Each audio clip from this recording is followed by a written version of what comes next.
C'est dans le cadre du projet d'autonomisation des femmes et dividendes démographiques au Sahel que la Banque mondiale a octroyé un financement à l'UNFPA et à l'Organisation ouest-africaine de la santé pour renforcer les capacités de l'INFAS d'Abidjan, de l'IFSS de Bamako et de l'UNSP de Niamey afin de permettre à ces instituts de formation des agents de santé de proposer des formations en master des sciences infirmières et obstétricales. Avant le démarrage effectif de ce projet important dans les 3 centres régionaux sélectionnés, un atelier de consensus sur les critères d'admission et les dispositions de leur ouverture officielle se tient depuis ce lundi à Grand Bassam, en banlieue abidjanaise. L'atelier réunit des experts issus des pays bénéficiaires du projet Suède, des partenaires au développement et des représentants des ministères de la Santé.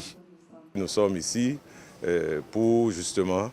signer un compact avec les écoles qui ont été retenues, c'est-à-dire l'INFAS d'Abidjan, aussi l'école de Niamey et du Mali, des 3, donc vont servir de centre d'excellence pour l'ensemble des pays suèdes, c'est-à-dire que ces pays-là vont donc amener leurs professionnels de santé ici pour les former en master, en licence, master et doctorat. Donc nous sommes là aujourd'hui pour démarrer la mise en place donc, de ces masters en soins infirmiers.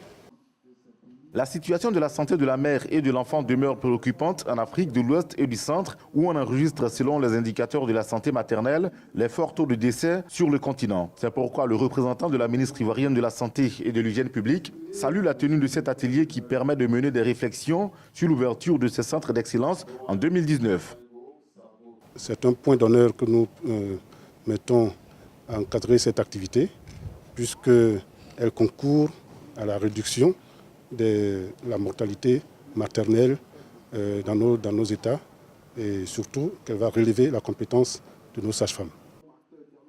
Mis en place en 2015, le Suède regroupe 6 pays que sont le Burkina Faso, le Tchad, le Niger, la Mauritanie, le Mali et la Côte d'Ivoire. Il bénéficie d'un appui financier de la Banque mondiale et est accompagné au plan technique par le Fonds des Nations Unies pour la population et l'Organisation ouest-africaine de la santé.